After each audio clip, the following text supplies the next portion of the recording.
And now we should be recording, so let's get started. I want to welcome everybody to the Great Wagon Road presentation.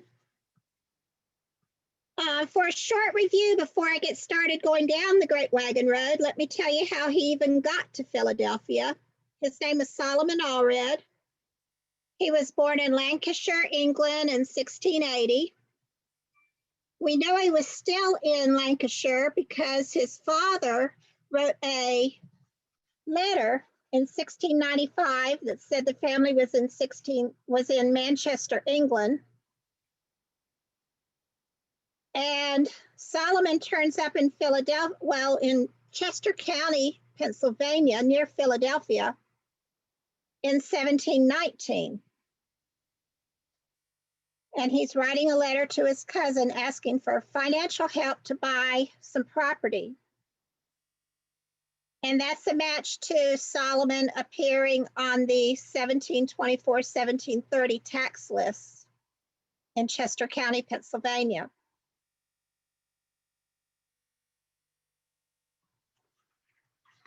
So that's how he got to Pennsylvania.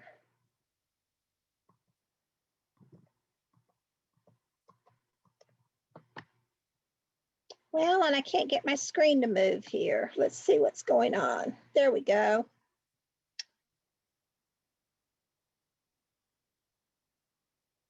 Now, like I said, Solomon was in Chester County, Pennsylvania in 1719.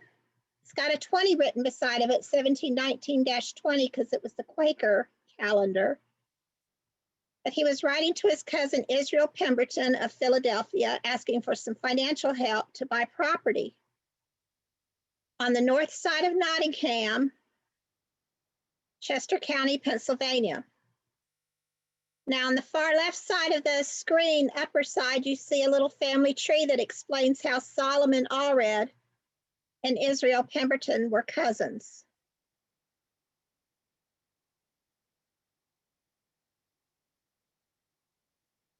And as I said, Solomon appears on the 1724 and 1730 tax lists for West Nottingham Township.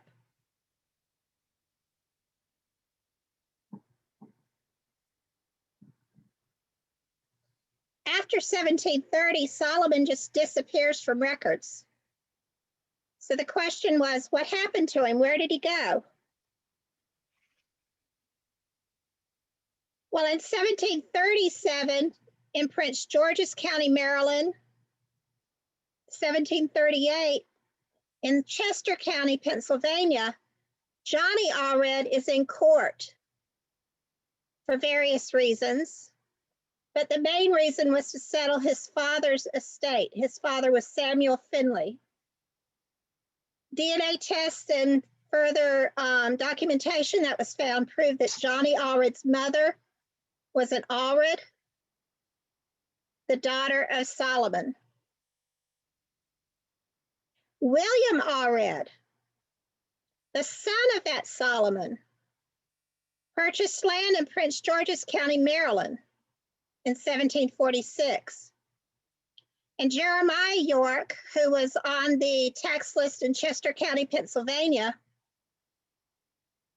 purchased land in actually Frederick County, Virginia, but it was right across the Potomac River from William Allred's land in Prince George's County. So we can see the family was starting to move a little farther south from Chester County, Pennsylvania. These two maps kind of show the movements of the Allred family.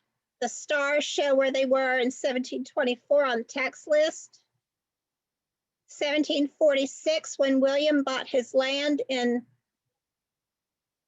Maryland, and then 1747 when Bible records tell us that John's oldest child was born in North Carolina. And then if you look at the map of the Great Wagon Road, you can see how it mirrors the Allred's movements.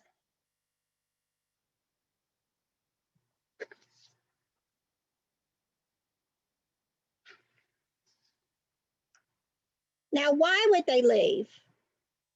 Part of the reason is a population explosion. When The Quakers first arrived in 1682. There were very, very few white people living in the Philadelphia area. But by 1730, when Solomon disappears from the tax records, all of the land had been claimed. The only way you could find more land was to push farther west or south into Indian territory. And that's exactly what white settlers began to do. If you look on this map, if you follow Highway 30 from Philadelphia to Lancaster to York and eventually to Gettysburg, you're following pretty much Highway 30. Now that's not an exact replica of the path at that time, but it's pretty close.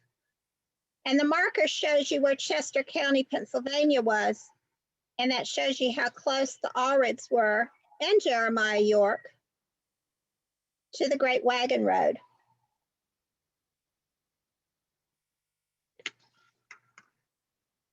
Now, the Great Wagon Road was not a defined road like we think of today. It was a path through the woods. And any of you that have hunted or hiked, if you've ever tried to follow an animal path, a deer path, you know they're very narrow. This is the way the Indians traveled, leaving very little mark through the woods. Most likely all of us would get lost. But that was the start of the Great Wagon Road. It was an Indian trading path. And the only way to follow it in the 1730s was to go one person at a time, or maybe several walking one behind the other. And once the road widened a little bit, you know how it is when you walk through the woods or you walk through someone's yard enough times, you start leaving a path. And the more you walk on it, the wider that path gets. Eventually, the path widened enough for some to lead horses. But by the 1740s, white settlers were pushing farther and farther west and farther south.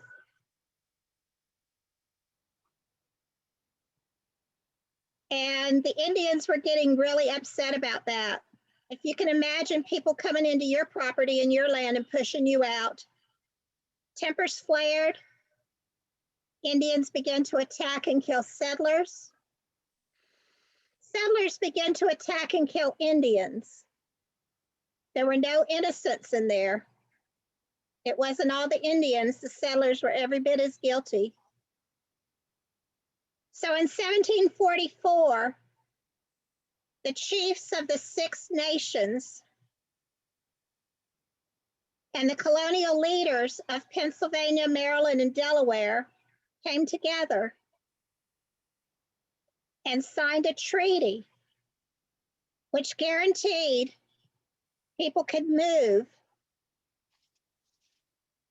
south of Gettysburg safely and into the Shenandoah Valley of Virginia.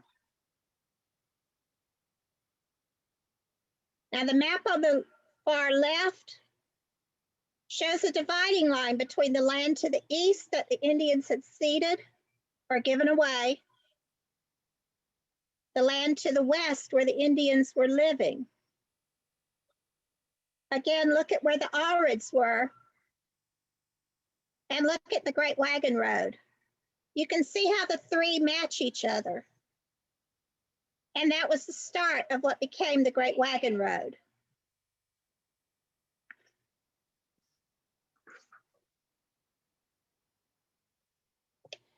So people began pushing south from Gettysburg into Winchester. Now, Frederick County, Virginia was established in 1743. Remember that treaty was signed in 1744. But Frederick County, Virginia actually became a county in 1743, and the town of Winchester was established. in 1744. The star on the map shows you where William Allred and Jeremiah York were living in the mid-1740s.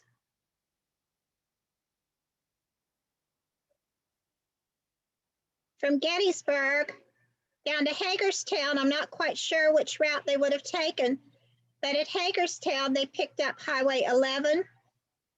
On today's map, if you follow Highway 11 south, you're pretty much following the main route of the Great Wagon Road. Now, you could take Interstate 81, which is pretty close, but you're going to miss all the fun that way.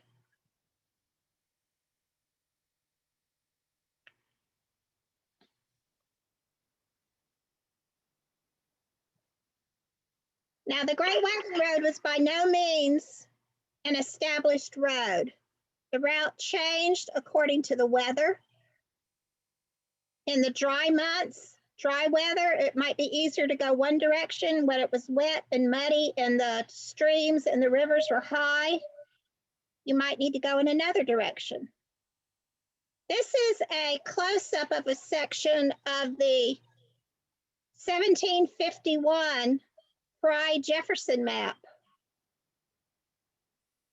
And can you see my cursor? It follows Philadelphia, the Great Wagon Road, down and around and across the Potomac, and right on down to Winchester.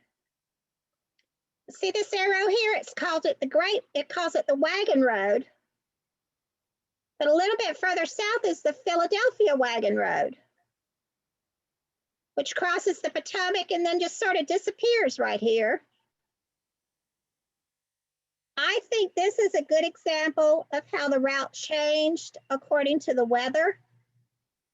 Maybe at certain times of the year, or depending on if it was dry or rainy, it may have been easier to cross at one path than the other. Can I help with that, Linda? This is Ron. Sure. The original road was the south, was the one to the south there that's labeled Pennsylvania Wagon Road. And it, came in there just south of Terrapin Neck where the York settled. The Allred's on the other side. The northern route there didn't happen until that Williams Ferry was established. Okay. So well, there was, and it went that way partially because the ferry was there, but if you reason it backward, the ferry was there because in Maryland, that was an easier route than coming down to the other one where you had to come down along all and cross all the streams that were feeders to Antietam Creek. So it shifted north because that was an easier route. Okay, so I had interpreted it right then. It was because of dry and wet weather and what was the easiest route. Yeah. And eventually, of course, the ferry would make it much easier to cross the river. Yeah, that one there was originally a ford. It was a horse something ford down there at the bottom. And there wasn't a ferry there until about 1745. That was part of the fight that caused Jeremiah to lose his land. The Wrights were right in there on that bridge too. Say again? I think the Wrights were on one of those routes right in there too on the bridge near York. Yes. So, but this is still a great example of how the routes changed. It wasn't like a paved road that we're used to today. Depending on the weather, the time of year, Indian attacks, flooded rivers, the routes changed. And over time, as one route became more popular than the others, and the ferries being built, of course, and then later bridges, that established a more definite road.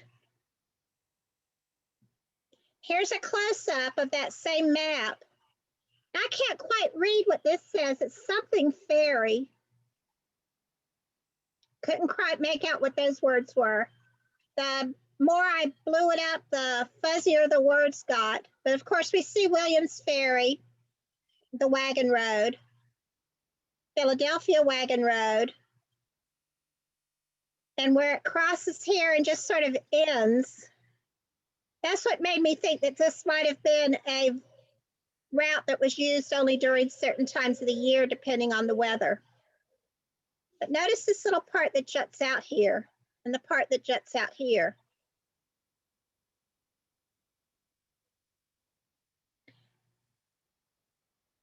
This is a photograph from Google Maps of Terrapin Neck. Terrapin Neck is the land that Jeremiah York owned in 1746. You can see how the river curves all the way around him. And if you use a little bit of imagination, it does sort of look like a turtle's head, terrapin being a turtle.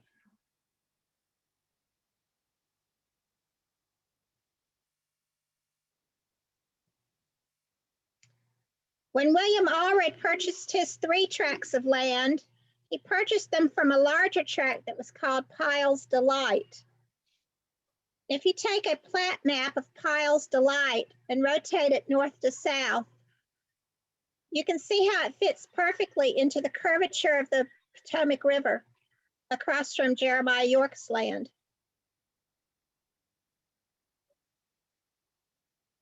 This tells us that this is where William Allred lived. Now, I can't put you on the exact blade of grass that he lived on, but I can definitely say that this was the area, the acreage that he lived on. Going back to that map,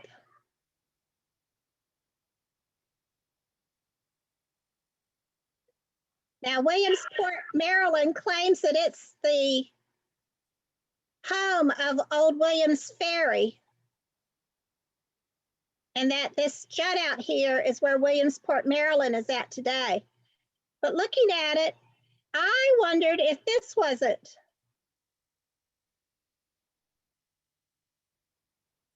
more where Williams' land was, or if this was up here where Williams' land was. But either way, it sure looks to me like a portion of the Great Wagon Road crossed across William Allred's land.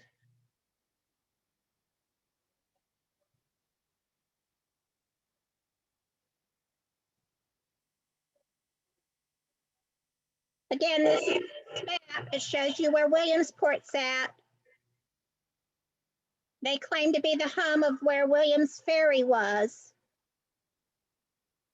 And then you see where William Allred's land was.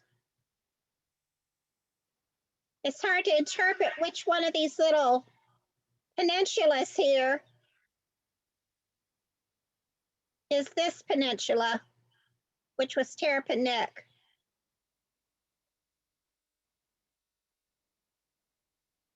But that's my interpretation. It sure looks to me like at least a portion of the Wagon Road went across William Allred's land.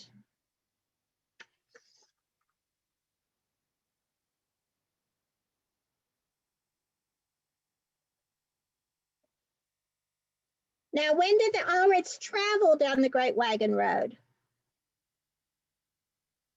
As you know, Solomon Allred was in Chester County, Pennsylvania in the 1720s, but then disappears after 1730.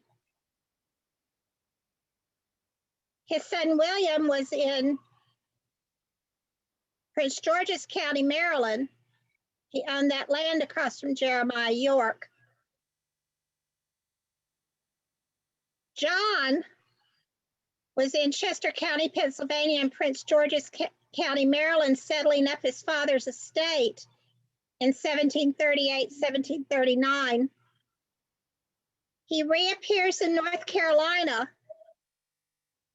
According to Bible records, his first child was born in 1747, North Carolina. His first land record, his land grant, mentions Thomas Allred's improvements. This tells us John and Thomas were living together. Solomon Allred. Now, was this the same man who was born in Lancashire, England? Or was this his son, who was also named Solomon? Either way, a man named Solomon Allred also appears in North Carolina around 1747. And he received his first land grant in 1752. William, as you know, owned land in Prince George's County, Maryland, but he sold that land in 1762 and received a land grant in 1762 in North Carolina. That gives you a time frame from when our Allreds traveled down the Great Wagon Road. John and Thomas, and probably Solomon traveling with them, went down about 1746 because John's first child was born in North Carolina in 1747.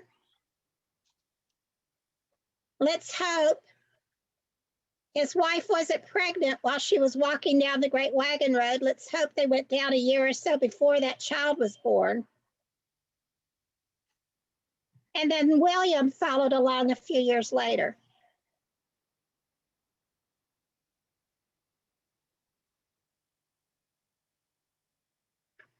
You've no doubt seen pictures of that Conestoga wagon if you've Googled Great Wagon Road.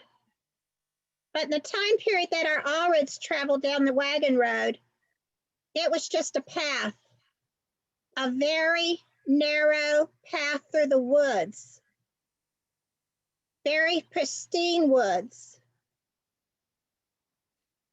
There was no road. And they were among some of the very first white settlers to travel south of Winchester. So they were literally walking and possibly hacking their way through the woods. It could be that let's hope they were able to take some pack animals with them to carry everything they owned. Because once they got to North Carolina, they couldn't go buy tools or supplies. They literally had to bring everything with them.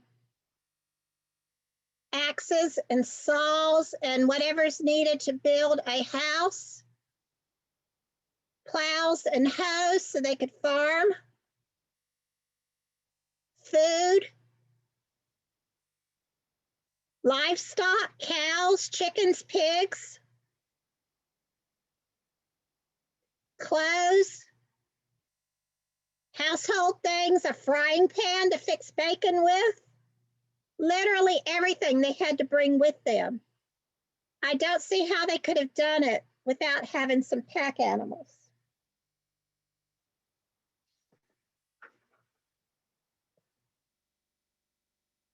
I had a few people ask me if I thought they may have stopped along the way. I don't think so. South of Winchester, the Indians were still very angry and still very active. If you paused along the way and stayed for a few days, you were giving them a chance to find you, to kill you, to steal your stock. Excuse me. Not to mention all the lions and tigers and bears that were out there at the time. But no, I don't think they stopped along the way. I think they walked as quickly as possible, trying to get from the Winchester area down the Shenandoah Valley and into North Carolina. Why North Carolina?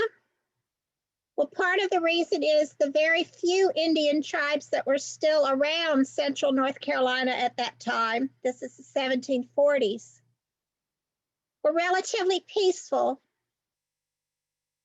Most had died out because of diseases. Most of the remaining had been pushed west. And those that did hang around maybe had just given up and decided to just live as peacefully as possible. But it was definitely a safer place to be than Virginia.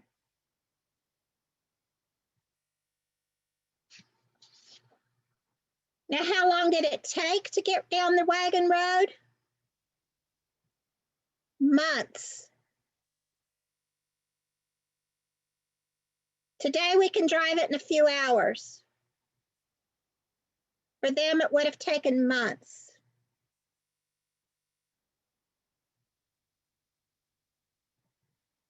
Why did they come to North Carolina? Besides the fact that it was safer because the Indians were more peaceful? The Granville District. In 1742, King George II and his Privy Council finally approved the land for the Granville District and allowed Lord Granville to dispose of it. He immediately had his agents start advertising there was land in North Carolina.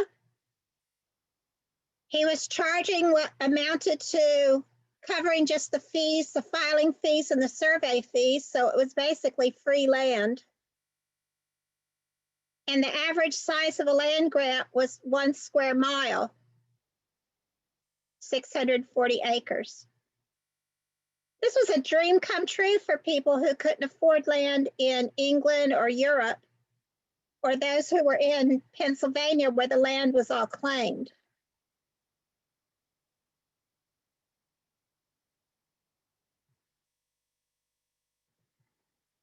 So our Allreds traveled down the Great Wagon Road. As I said, they pushed south through Winchester, down through the Shenandoah Valley, down to the area that was called Big Lick back then.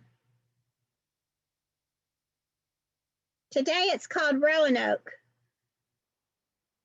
Going west from Roanoke, the Great Wagon Road split. If you take the western route, that became known as the Wilderness Road.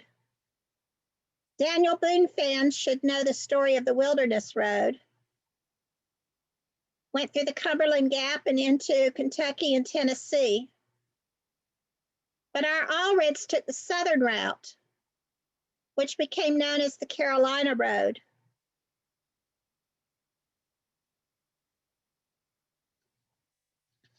And they would have followed an old Indian trading path that stayed close to lots of fresh water that had been established by the Iroquois.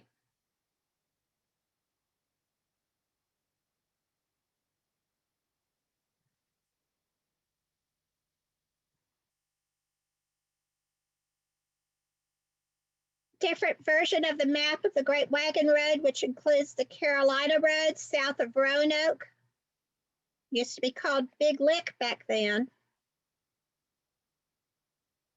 And down into the Winston-Salem area. The pictures on the left are actually photos of portions of the Great Wagon Road. Looks nice today. I'm not sure it would have been that nice back then. Doesn't look like a bad way to hike. Of course, if you're carrying all of your belongings and perhaps a pregnant wife, I'm not sure the Allreds would have looked at it that way.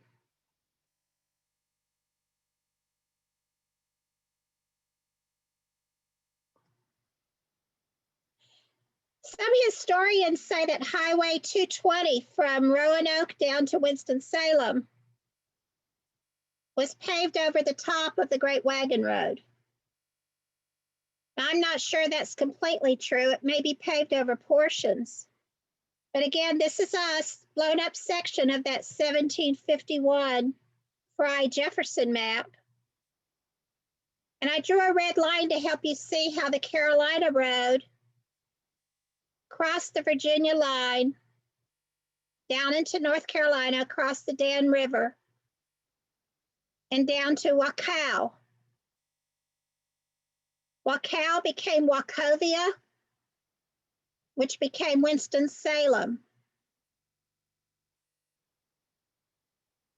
And then the blue arrow from there shows the most direct route down to where our Allred land was located. Now, I'm not sure our Allreds went directly straight down there like my arrow shows, because look how many rivers and creeks they had to cross. Yeah, Lynn, I grew up on the river. It's deep. Yeah, Stephanie lives near there. She's actually got a portion of the Great Wagon Road running right through her backyard in Winston-Salem. So, Yeah, we're 90 minutes from Winston-Salem. yeah. I've got colonial era maps of that area that shows the trails. And, oh, wonderful. And shows what's it? HH shows where his mill is. So you can basically see two trails that would have been the most likely paths, to that location. I'd like to see those. Are they in your report that's on the website? No, I've got them in a folder I can share with you though. Wonderful. I might want to borrow them for part 2 of my Great Wagon Road presentation. Yeah, I've got a bad habit of taking these old maps and degrunging them and cleaning them up. Hey, that's a good habit to have, Ron. Now, when I first started doing this research, I thought, well, surely when the Allreds came into North Carolina, they would have headed to Bethabara, Bethania, and Salem, which are 3 towns that were established by the Moravians. But I was wrong, because our Allreds traveled down the Great Wagon Road, as I said, in the mid-1740s. John Allred's first child was born in North Carolina in 1747. And I'm still hoping and praying he didn't walk his pregnant wife down that road, that they were here a couple years before that baby was born. Linda, do you know if that is Anson County below the H there, in the bottom left? Might be. I think that's what it was on the map at the time. Thank you. That confirms what I thought, that my Arnett ancestors a few years later don't know yet when, followed it down because they wound up in Anson County. Yeah, and I can help you with that. As I said, Bethania, Bethabara, Winston-Salem or Old Salem were not even established when our Allreds came down.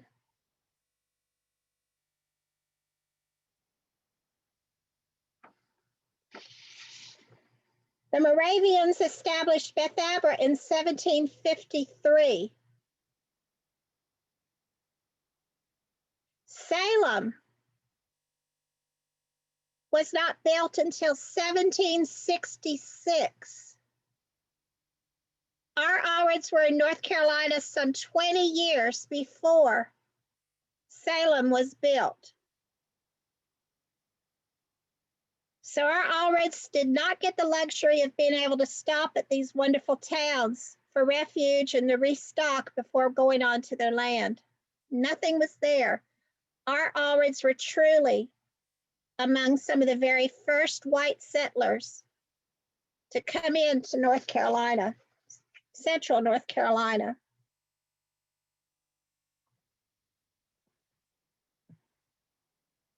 We're lucky in that they were among the first, because when they received their land grants, they gave us great descriptions. We can pinpoint exactly where their land was located.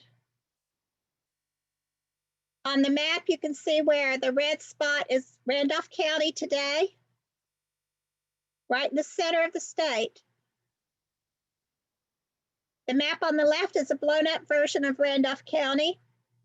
And the circled area is where our Allreds lived.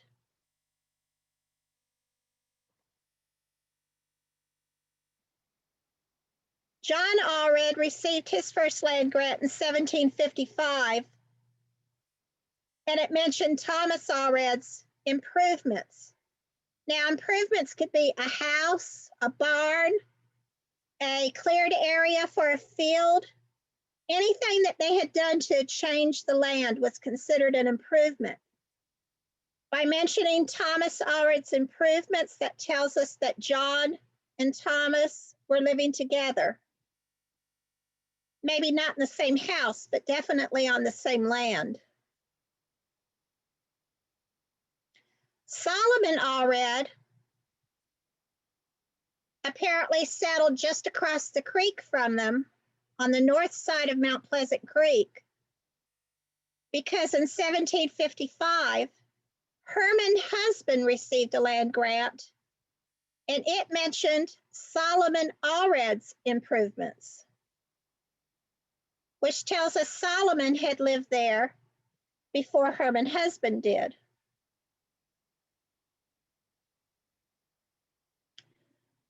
But by 1752, Solomon had moved about 2 miles south, and his land grant states he was on the mouth of Sandy Creek as it ran into Deep River. Now, why he moved, I don't know.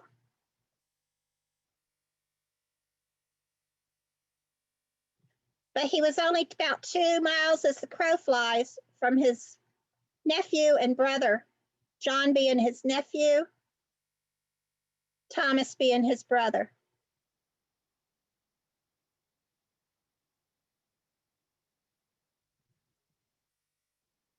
William owned the land in Prince George's County, Maryland, but he sold that land in 1752 and reappears in North Carolina in 1762, 10 years later. And his land grant tells us that he was on the mouth of Bush Creek.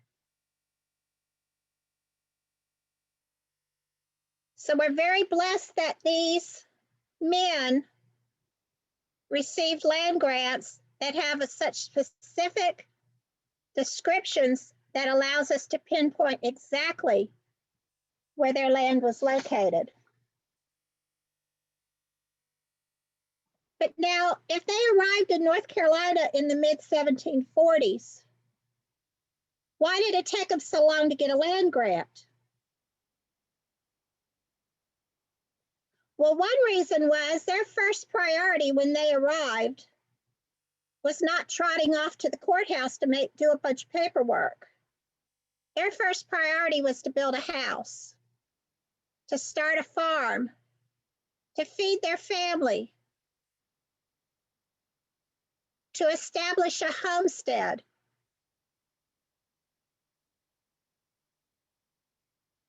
Also, there were so many people moving into central North Carolina at that time.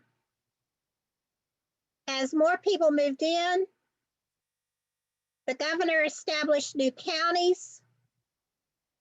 The land you were on in 1746, when I think they arrived, you can see the red star about in the center of the state. That land was part of Bladen County. By 1750, just 4 years later, that same land was part of Anson County. Matter of fact, when Solomon's land grant was written in 1752, it actually says that the land was located in Anson/Bladen. The surveyor wasn't even sure which county he was in.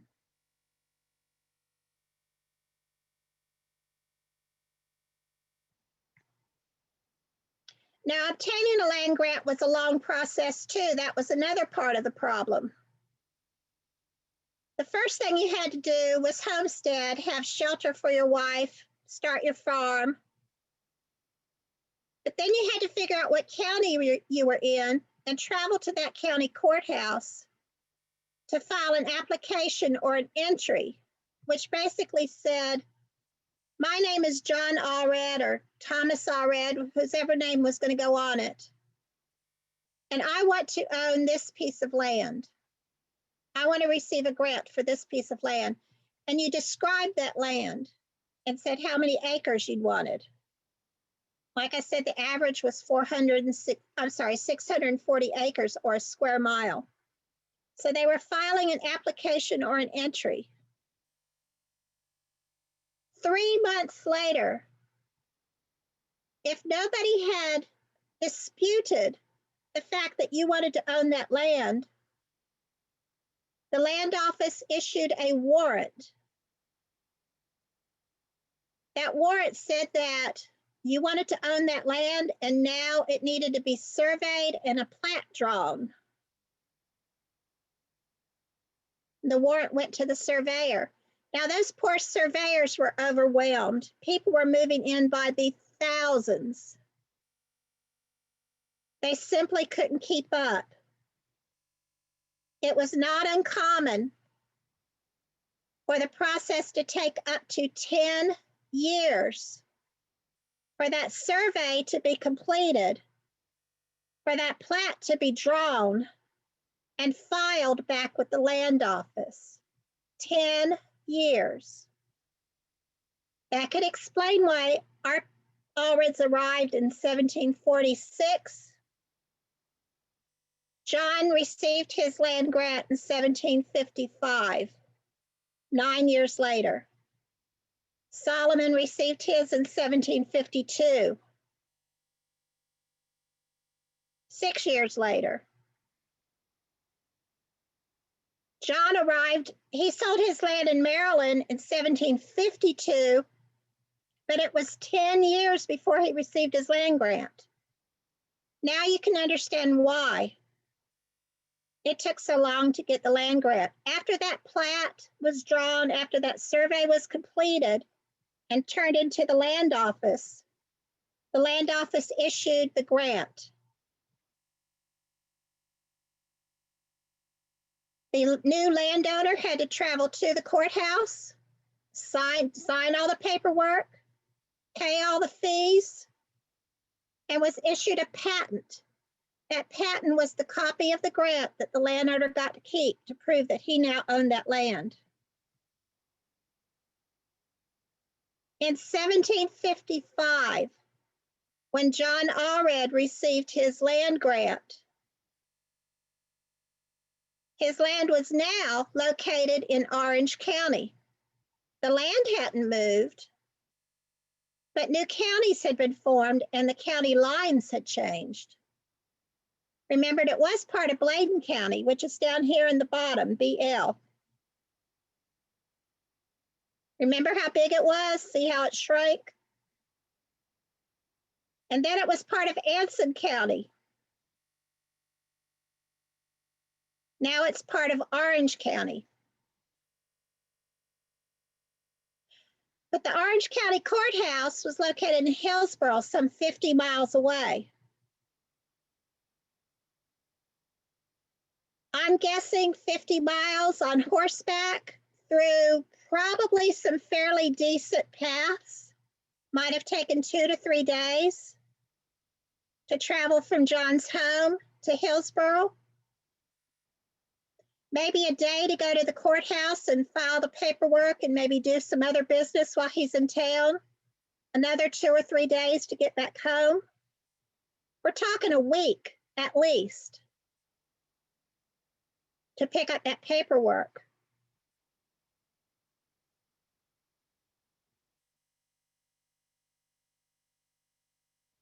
Randolph County, as it is today, was formed in 1778. Our Allreds, John and Thomas Solomon, arrived in 1746. Some 30 years later, Randolph County was finally established. And the red star shows where our land's at today. 1746, they arrived in North Carolina. The American Revolution took place in 1776, Solomon, the son of the Solomon born in England, died in 1782. William, the son of Solomon, that same William that owned land in Maryland, died about 1771. John, my direct ancestor, the same John whose child was born in North Carolina in 1747, he died in 1792.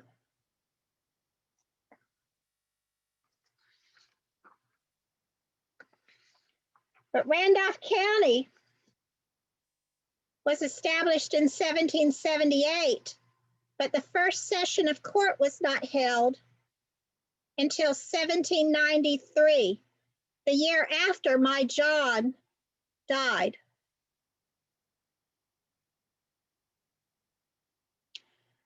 The town of Asheboro received its charter in 1796. The only one of those original Allred men who came to North Carolina in the 1740s, who lived long enough to see the town of Asheboro be established and to attend that first session of court, was Thomas.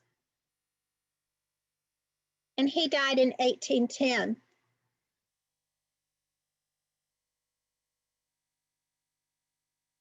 They truly saw North Carolina. They were among the very first white settlers to see central North Carolina. And they watched it grow and change so much in their years.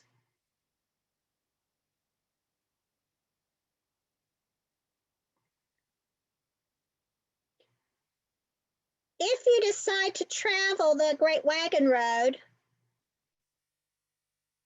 which is a lot of fun, I did it, Nancy, it's been about 10 years ago maybe that you and I and several others did it.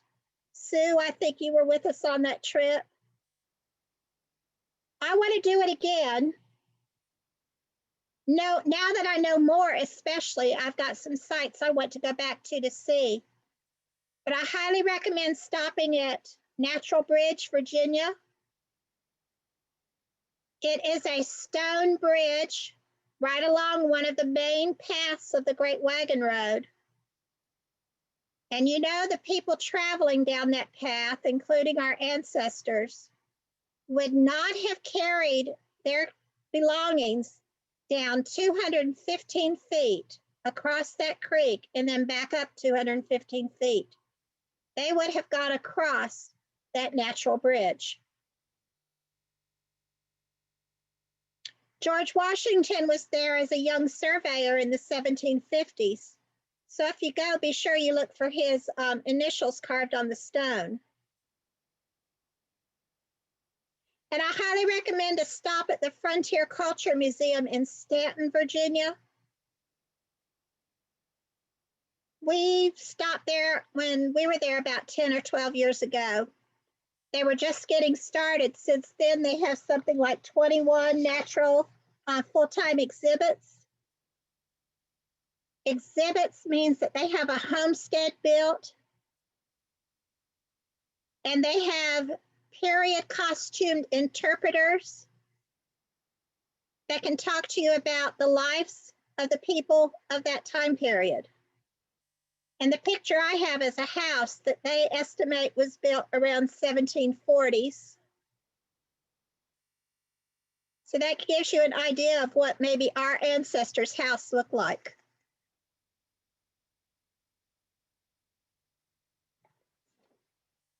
Now this presentation is being recorded, and it will be available. A link will be put on my website later tonight.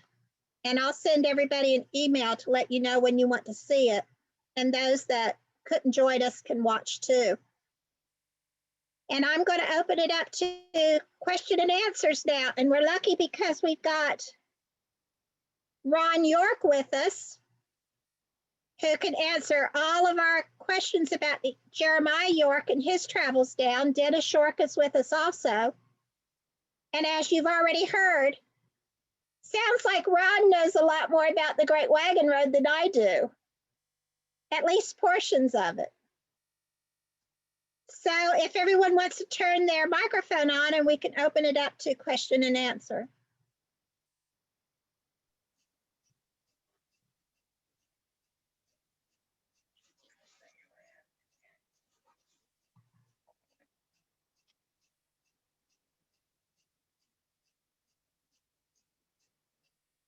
No questions? I made everybody happy? Yep. Yay me! Yay. I have never heard this crowd be Way to that go, quiet. Elizabeth.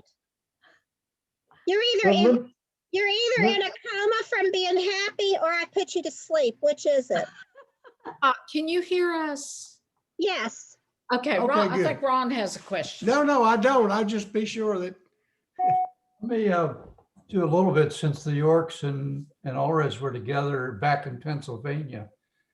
And I did lots and lots of digging there because one of the issues was the gaps between the times that they appeared on the tax rolls. And what I found was that, well, basically all men above an age were taxed. Whether you owned land or not, you were taxed. If you didn't have a family, you were taxed more because they wanted to encourage you to have a family. But they had tax relief at the local level for families who were poor or had the burden of a large number of children. So the evidence would be certainly from the Allreds' origin in England and the Yorks. They probably came pretty poor, more than likely were indentured, had to pay for their passage with indentured service. When they got through with that, they had their clothes on their back and maybe a set of tools. And so they wouldn't have been able to buy land. But they were still taxed because if you were on land, but you didn't necessarily own it. I I could not find any records for either of them of land ownership there in West Nottingham area. But the gaps were probably years that they were given tax relief. I haven't found any records that they owned land either. I had an interesting discussion, or you might call it an argument, with one of the archivists at the Maryland State Archives who said they would not have been on the tax list if they did not own land. So that's our proof that they own land. I debated that with her. I wasn't real sure because I never found the land records. But there is that letter from Solomon Allred, who wrote to his cousin Israel asking for help to buy a piece of land. So I know it at least was on his mind. Now, did he actually buy land? I don't know. have a question. Do you know if they had to become indentured servants when they arrived off the ship?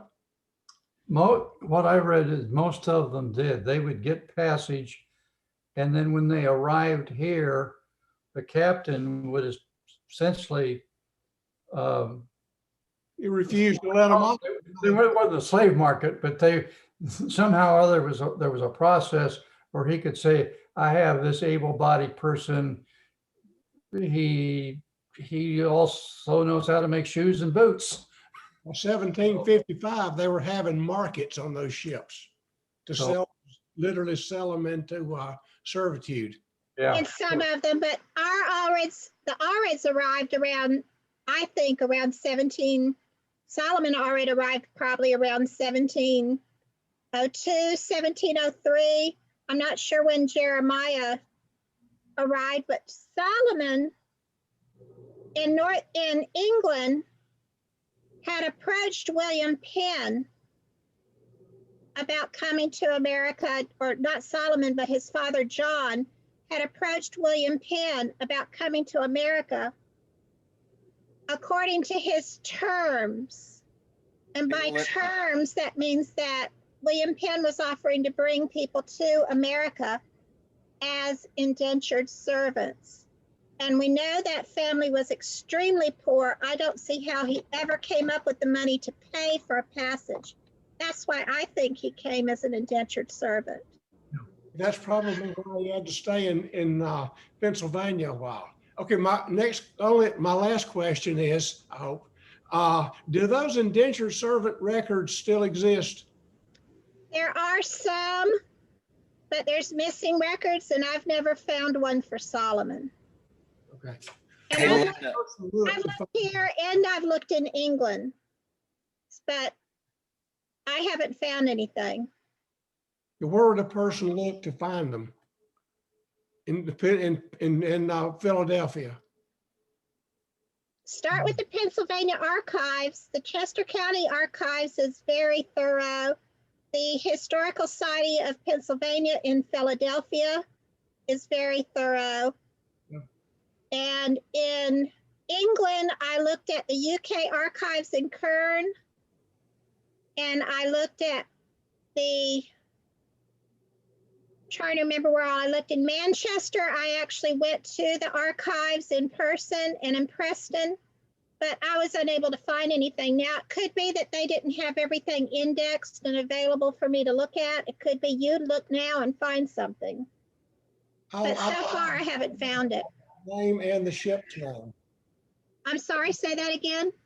I said I'll try what you told me, because I know the captain's name, the ship's name, and the date they arrived.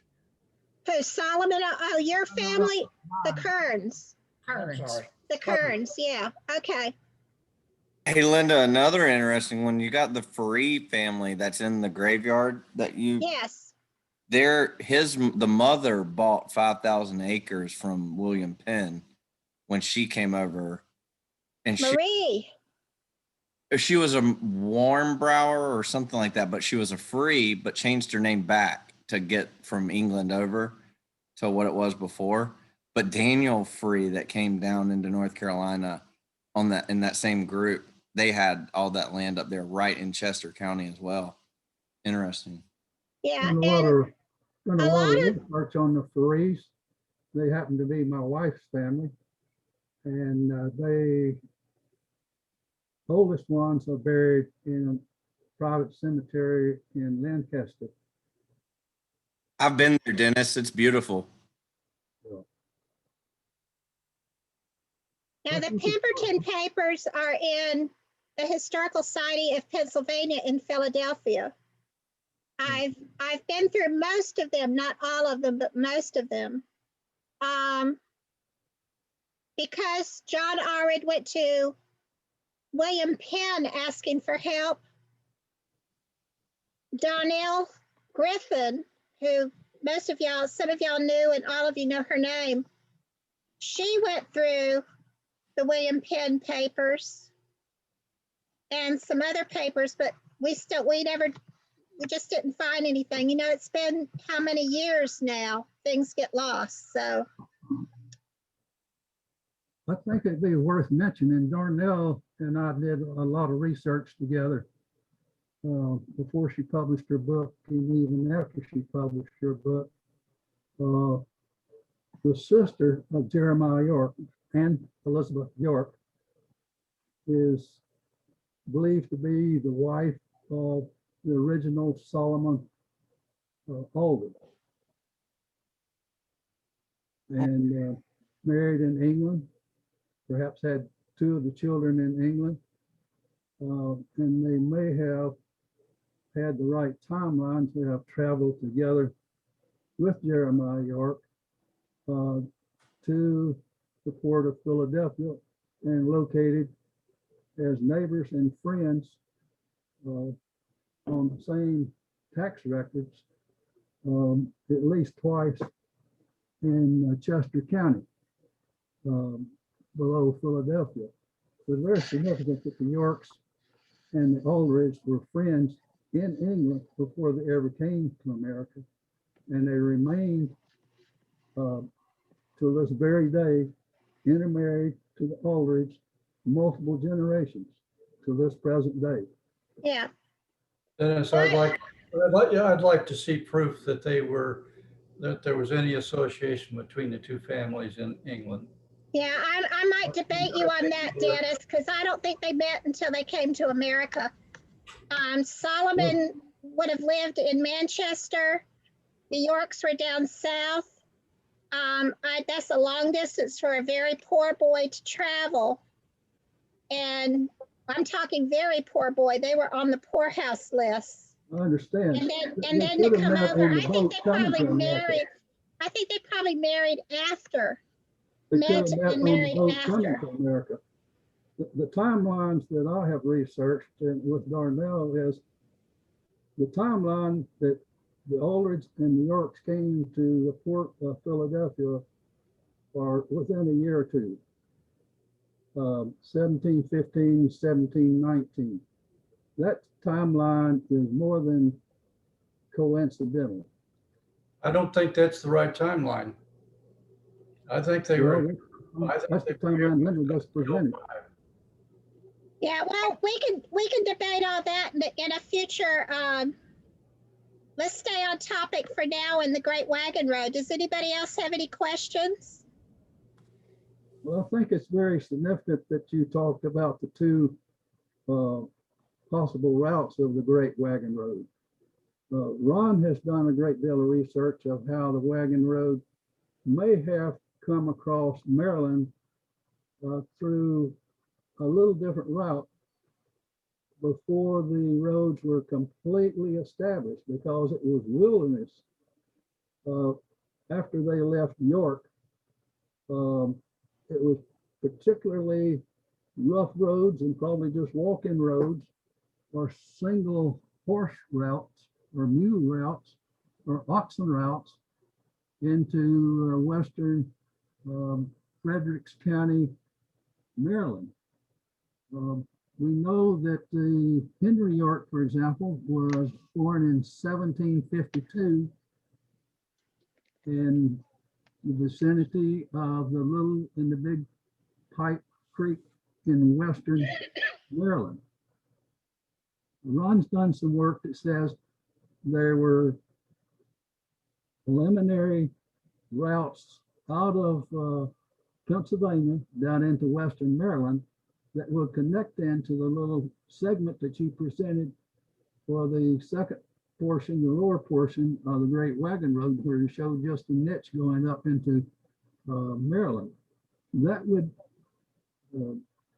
naturally fit into the research Ron's done for those.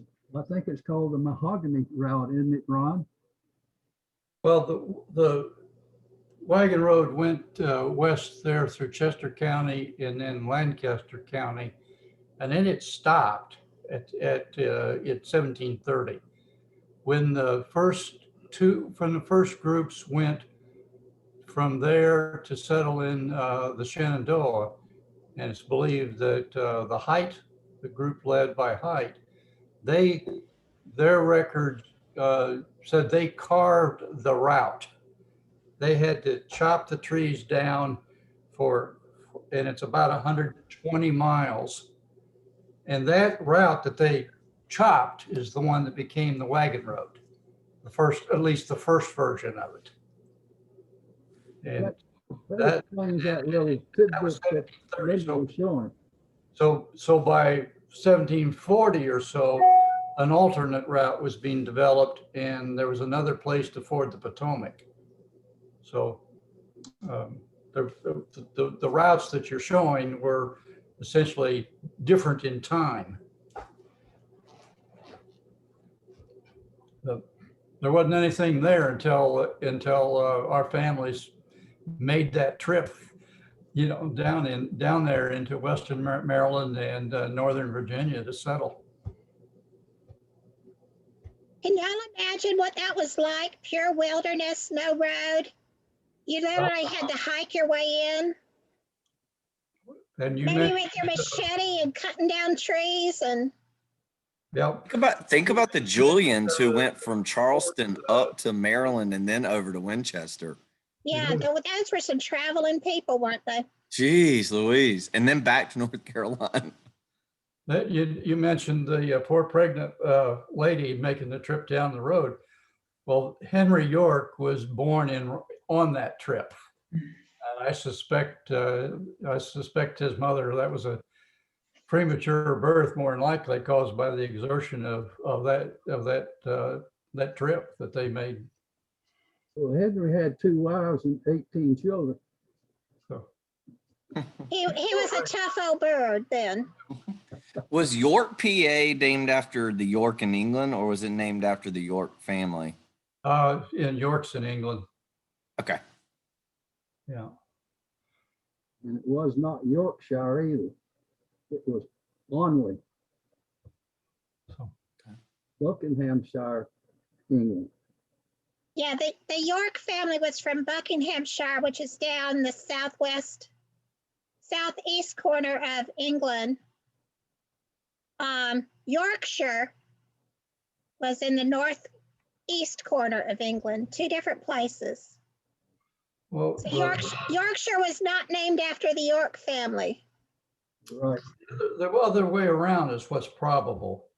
When they started handing out names in around 1400, family names, your names were either like your profession, like you were a carter or a fuller or whatever, or they had a location. And people up in Yorkshire wouldn't have had the last name York, because then you couldn't tell them apart.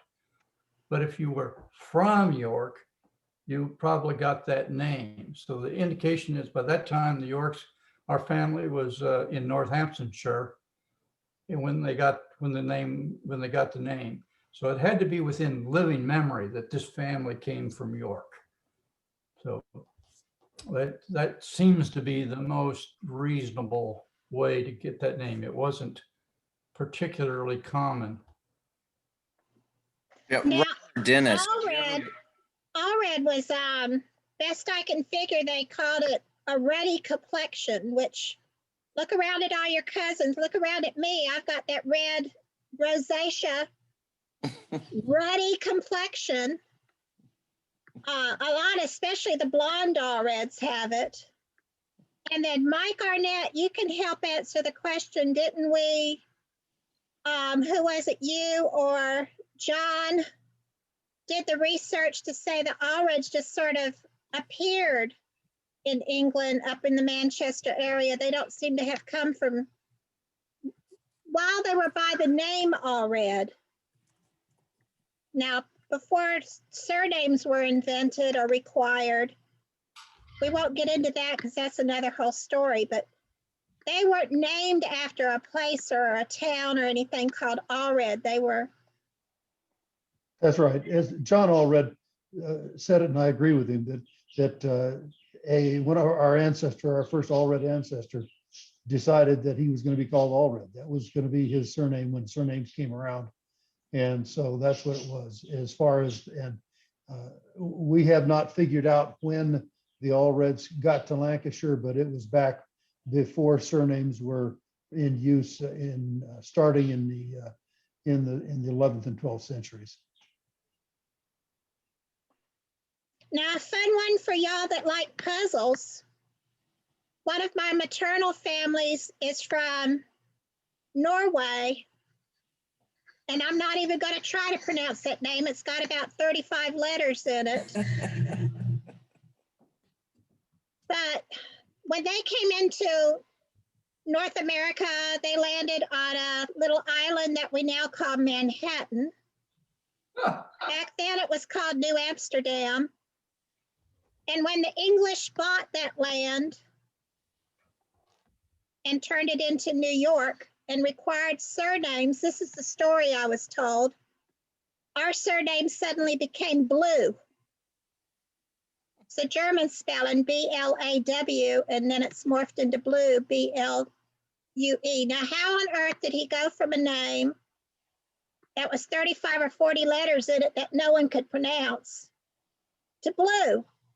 He was just lucky.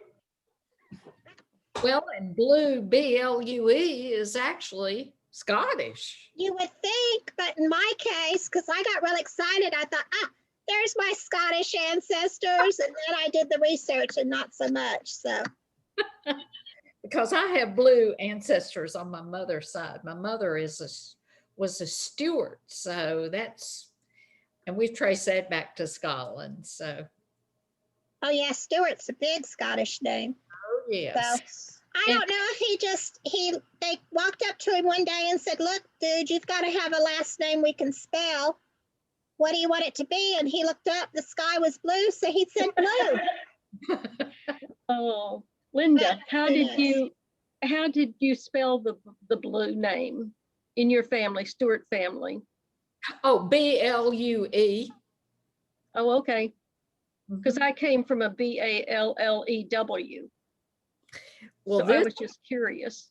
yeah, this has been traced. There are so many branches of the blues in North Carolina that there's a minister, and I don't know if he's still alive, Dr. Oh gosh, Douglas Kelly, whose mother was from the blue side of the family, and he has written a book. In fact, the book is about 3 or 4 inches thick of all the different strains of blues Yep. from Scotland. Yeah. I helped him with some on my, actually it's my grandmother's, her maternal side of the, yes, her maternal side of the family that were the blues, but it's definitely Scottish. But just as a side note, I don't know if any of you are readers of Ken Follett books, but his newest one that's part of the Kingsbridge series, which actually was written to predate Pillars of the Earth, one of the characters is Aldred, Aldred.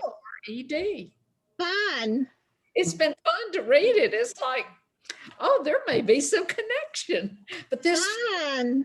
if you're not a Ken Follett fan and you know, with our English ancestors, it's really that's a great series, the Kingsbridge series.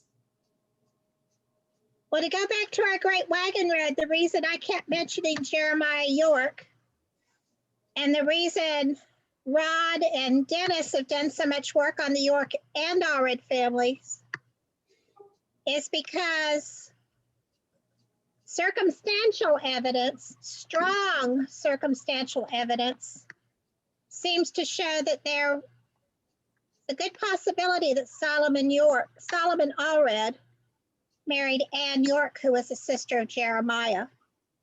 So that Jeremiah York would have been Solomon Allred's brother-in-law. And he's your uncle, everybody. Everyone who's an Allred.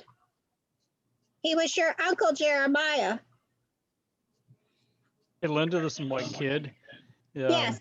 On my Allred DNA family tree, as I go back each generation, when I have matches that, tag for both the male and the female and then come back down, that indicates to me that, kind of proves out that that's a pair of great, great, great, great grandparents. And on the tree, obviously I have multiple DNA matches to Solomon Allred, but I also have DNA matches that track back down from Anne Elizabeth York, which I think also helps, confirm that, the York family and Anne and she's married to Solomon. So Yeah, I believe that her name could have been Anne Elizabeth. that's what I have on the tree, Anne Elizabeth York. Yeah. I don't know how much of the name has been documented, but that's what it's sure looking like. I mean, we haven't found a marriage record, so we can't say that for sure, but we know that there was definitely a connection between the two men. And that's the one connection that makes the most sense. Once those families arrived in North Carolina, there were just a very few families around ready to marry. He didn't have very many women to pick from. Well, they lived together in Yorks Chester were County.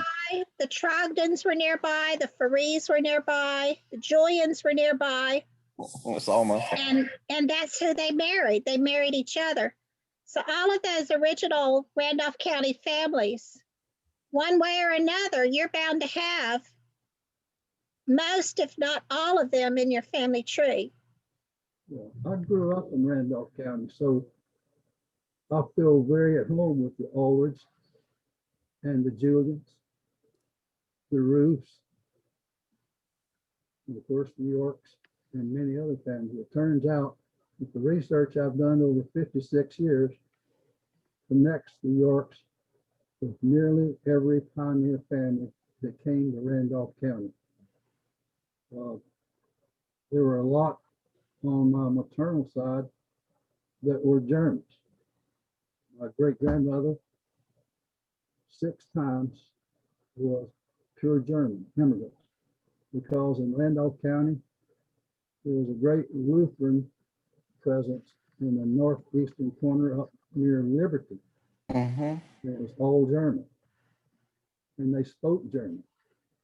And the Lutheran faded out, and they actually changed names, the spelling of the name rather. The German names faded into Americanized names. Okay, any more questions on the Great Wagon Road? Yes, I have a question. Would they have made that trip during the winter? Well, in the fall of the year, late Most, summer, late I summer. would think fall. not winter. I would think not winter. If you had to choose the best time to walk through the woods, when would you pick? Late summer. You wouldn't want to go when it's snow and ice on the ground. The reason I asked that question now is the ships were arriving from Europe or England in September and October. By the time you get yourself organized to go down the wagon road, it's going to be cold and snowy. But if they were indentured, they'd have to work for. Not all of them were, you were only indentured if you couldn't pay the captain for your ship passage. And there were no rules. If somebody wanted to start out walking in the winter, there was nothing to stop him except maybe the Indians along the way. But I think if you had to choose the best time to travel, personally, I'd pick late summer when it was the least amount of rain and it was the driest trail. But you could go anytime you wanted to. That's what Dennis was saying. I don't know whether this applies, but when the northern branch of Yorks moved west across the Alleghenies into Pennsylvania, what was typical then that I found in the books is that the families would come over in early spring and basically, get crops in the ground, and they would live off the land until the crops could produce some food. So they had to, they would come when the berries and the fruit and things like that were becoming available on the trees in spring. And that would be they typically try to get settled in by then. Now that was a much shorter trip. The Yorks would probably be over the mountains hunting and establishing some shelter, before this happened. But that was the preferable time to make that trip. The one to North Carolina is a much longer trip. So the biggest problem I see it's easier to make the trip in the fall, but then you can't carry enough food. So you're going to have to live off of nuts and roots and wild game, through the winter. Things that you could forage on. Mm-hmm.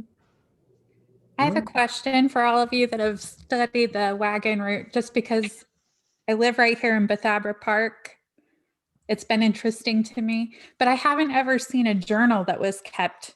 Have you ever come across a journal, not specifically for our family, because apparently we were terrible at that, but anyone that kept a journal coming down the Great Wagon Road?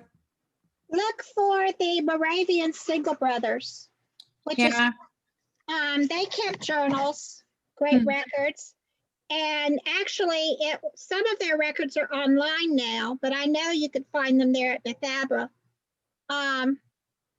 It was the Moravian Single brothers who established Bethabara, Bethania, and Salem. Yeah, the church is still there if anybody wants to come see it. I'll be there as soon as I can get away from this COVID virus mess. Yeah, I got vaccinated. So Yeah. this has Lucky got you. a lot of stories. I don't know cool. how many of them came from journals, but other records. The Great Wagon Road. Is it Park House Jr.? Yes, Park Rose, Rouse Jr. Gross. And And it's I got an awful lot of pages turned down because it's so interesting. yeah, That would be so cool. I've got that book too. Morgan Bryant, the Bryant Farm's still up there. You should see it referenced at Bethabara. Mm. Morgan Bryant kept a journal, and he wrote that it took 3 months for him to travel from the Shenandoah Valley to the Yadkin River. Mm. Now, that's not the entire Great Wagon Road. That's just a portion of it. Yeah, that's small. And that was in 1748, So about which the would have same time. been 2 to 3 years after our Allreds made that trip. Hmm. So 3 months from the Shenandoah Valley to the Yadkin River. And then 5 years later in 1753, the Moravian Single brothers made the same trip in just 6 weeks. Wow. So half the time. Many people were coming down that road, and each time someone came down, it got a little bit wider and a little bit better. Yeah. Now today we take Interstate 81 and we can buzz right on up there in a couple hours. Fortunately. Yay. Yeah, I think that's so cool. I'm definitely wanting on your Great Wagon Road trip, but I ran into an archaeologist who worked on Bethabara, digging out these basements that they found, or storage cellars. And he wants to find a postal stamp from Bethabara. He said he's got one from every old settlement in North Carolina but Bethabara. So if any of you guys come across it, let me know. Linda, I really appreciated the map you put together that showed where the Allreds lived up and down the Sandy Creek and Mount Pleasant Creek. Yes. But interesting, Jeremiah York's son, Seymour York, owned a land grant, 640 acres, on Sandy Creek, that it was adjacent, according to the way I read the deed of the grant, is his land was adjacent to the Allreds and also adjacent to Herman Husband. And Herman Husband's mill was on the far north branch that you showed on the map. It branches off to the right, looking at the map. Herman Husband's mill can actually be seen if you go on Old 49, north of the Sandy Creek Baptist Church, up to Old 49. There are 3 arches in the bridge. 2 arches are normal for a bridge, but there are 3 arches. One of those arches, I am told by the gentleman who owns that property, was the mill run, the Herman Husband Mill. And that was where the main plantation was. I would like to do, and I've done some preliminary work of taking the land grants for Herman Husband, Jeremiah York, or Seymour York, his son, and all the Allreds, and see how they fit together. I suspect they are adjacent to one another, or at least there's some other unknown person to me right now that's in between. But that would make an interesting plot how that land lays out. And I thought Yeah. The Trogdon's from there. Yeah, the Trogdons would have been a little further south. Yeah. They were closer to where William Allred's land was located. But you said originally Solomon Allred was north of Mount Pleasant Creek? He was on the Herman Husband, one of the Herman Husband tracts. Now, Herman Husband owns several tracts of land. Okay, But on one of them, which was on the north side of Mount Pleasant Creek, it's that it actually specifies that it includes Solomon Allred's improvements. so does the Jeremiah York land grant. I don't know whether this is possible and if there's interest. I have one of my old maps of 1770 map of North Carolina that shows some of these paths that existed by that time. And it shows Herman Husband's mill on that, if it's possible to share my screen, if there's interest. Yes. Mike Arnett, do you know how to do that? Should we make him a co-host? Mhm. Maybe I can initiate it from here, maybe. Make Do you have co-host. do you have a share screen button at the bottom of your screen there, Ron? I see it. Okay, go ahead and click it. Host, it says host disabled. Okay. share. All right, let me fix that. I'd say I do it, but Mike Arnett's much better at this than me. All right, try it now, Ron. Now I got something up and I want to share my desktop. It's got a triangle in it with an exclamation point. All right, just a minute. Let's see here.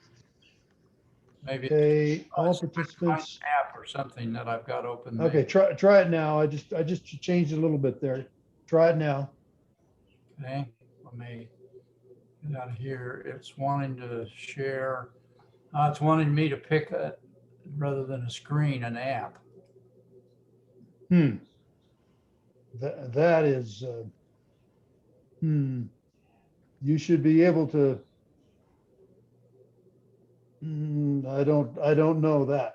Normally it is a screen. It's we have screen share screen, and Well, I may have to open some, What app is your map open in? I've got to allow Zoom to see my screen. I have to add it in, okay. give it privilege. Now let's try it. I Okay, love old maps. There we go. Super. now you guys seen a map Uh-huh. Yes. right here in the center? My cursor's not an arrow, but dead center is Herman's mill. Yeah. You see that?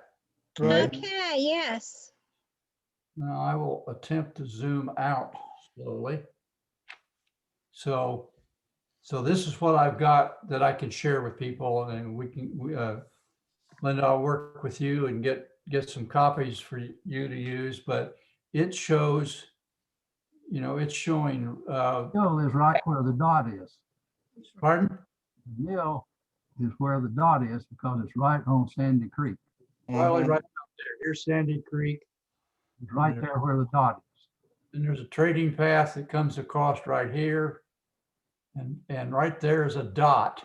That's where the mill is. Right there is where the mill is. That trading path, is that the one that goes through Julian, North Carolina? Yes. And Yes. down to Asheboro, let's see. Okay, Yeah, it would have gone this way. You can see it comes down here, goes over here, and it joins some others. But okay, that's this, coming this, out of the Occoneechee area of Hillsborough and comes right down through there. now Mhm. this is Yeah, 20 or 30 years later, so we don't know that all of these paths existed when the Allreds first got there, but they were probably some of these existed as Indian paths to start with, and but you can pretty well look at the map and say, well, there's two reasonable routes. that they might have taken depending, depending on what the ground was, and like you said, what the weather was, or whether they had to ford streams or not. Yeah, that Cox's Mill is my family, and it's right across from like the Cravens Cool. down below her. Yeah, wow. I didn't know. This is an awesome map. Right down here. Well, and it answering another question I had on something totally unrelated to any of the families we're talking about now. It was a client, but he was talking about Richland Creek in northern Randolph County, and I see one. And then there's one in the south too, which I knew about the one in the south. So there were two Richland Creeks. Well, thank you, Ron. You answered that question. Now I'll have to remember which client that was. Hey, Ron, can you send a copy of that, or is this on a website? Is it, what's this in? What's the map in? Is it a PDF? No, this is, it's a TIFF file because I do layers and stuff like that. I find the old maps, most of them come from like places like the Library of Congress. And then I'm a photography nut, so I bring them in and degrunge them. Oh, cool. Yeah. And sometimes where they have splits, the old maps Yeah. were glued together. I bring those, I bring those together, match them up as well as we can. Well, That's can you so share cool, that Ron. with Linda so that she can share that on the Some of my maps website? are several hundred gigabytes. Oh, it is. So Oh, you can't email them. What I do Oh my God. is post them on in a Dropbox folder and send a link. But for you to use them, you need to be able to have a program. It's best to have a program that can handle layers, because I may have layers of information. But What Really cool, program, Ron. what program do you recommend, Ron? pardon? What program do you recommend? It's a pretty big area, right? Yeah.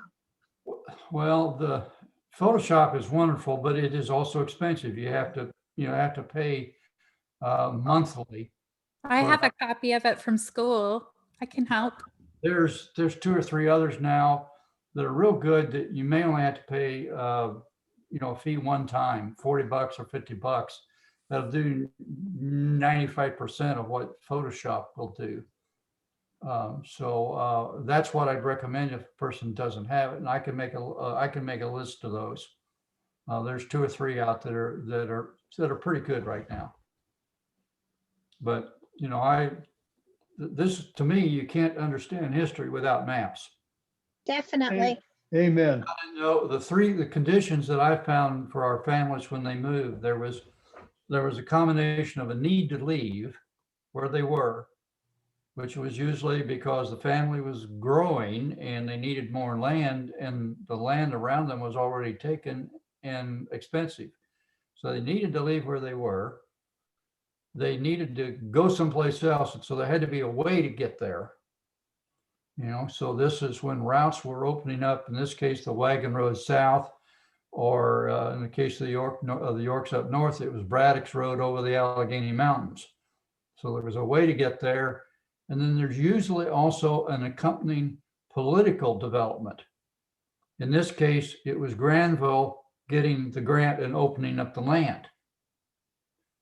In other cases, it was things like the ordinance of 1983 that created the Northwestern Territories. It was Virginia ceding the land west of the Alleghenies to create what became Kentucky. So there was usually those three things always present when they moved. Ron's quite correct. Chester County was the subject of two states fighting over where Chester County actually was. It ended up in a different state than was originally thought. It was Chester County, Pennsylvania. It ended up as Cecil County, Maryland, after the Mason-Dixon line was settled. But in 1730 to 1732, there was such a conflict between the governor of Pennsylvania and the governor of Maryland, both trying to collect taxes from the inhabitants of Chester County, that the people got tired of being harassed by two different governors for their taxes. So they decided up and leave. And there was a war, and the immediate years after the Allreds and the Yorks left, along with other families, and started going west to get over that conflict. And so that was never settled until almost 100 years later with the Mason and Dixon line that we all studied in school. But those two governors caused a huge conflict for the residents of Chester County, and they up and had to move to get away from the conflict. Yep. I've heard that story. That's what drove them out. I'll work with Linda and make a list of some of the software if people want to get it, that don't have it. And I can put some of these maps, like I said, I put them in a folder and send a link out, and you can access them and download them that way. Wonderful. Thank you, Ron. Yeah. Ron, are you accessible by email? Oh, yeah. More specific questions? Ron York 234 at Gmail. Ron, are you familiar with an open source that's equivalent to Photoshop in its complete with all its tools? Say again, Dennis. There's an open source written. There is an open source equivalent. I don't think it's come along, been developed and taken care of. I recommend that for occasionally for some students in high school, because they don't have the money. But for 40 or 50 bucks, you can get much better software that's well supported and has training manual, training videos and everything on it. Okay. So I have a real good map of West Nottingham where they all work too, if you want to see. If I Oh, can, yeah, I'd love to see that. Ron, one more question before we leave the idea of putting the links on. Is there a possibility you could make just a picture and make a PDF that Linda could put on the website to show people, hey, this is the map, and then if you want to see the full map, go to it may be more than a thumbnail, but something like that. the full map looks like this. Well, maybe I was thinking about just what you were just showing us. Oh my gosh. That is. You've done a lot of work there, sir. So Good Lord. That. Ron's a professional. I'm impressed. I will print that. let's see. Let me go in here. If anyone that wants to leave, I'm boring you. That would be cool on the wall for sure. Same here. I'm thinking. Um, Can you go back in where you were? hang on a second. Hey, Linda, this is Mike Kidd. Hey, We're down to 13 participants. We had many more, during the presentation. Before we lose everybody else, I just wanted to put in a public service announcement for Mike Arnett and myself, kind of managing the DNA projects. And I mentioned the last go round, I've got an Allred DNA family tree that right now I've got over 10,800 names on it with about 80 direct Allred DNA matches. I've got over 400 DNA matches on that tree, or on my dad's DNA. But the Allreds I met at the reunion in 2019 there in North Carolina, I've connected with several of you and shared this tree with.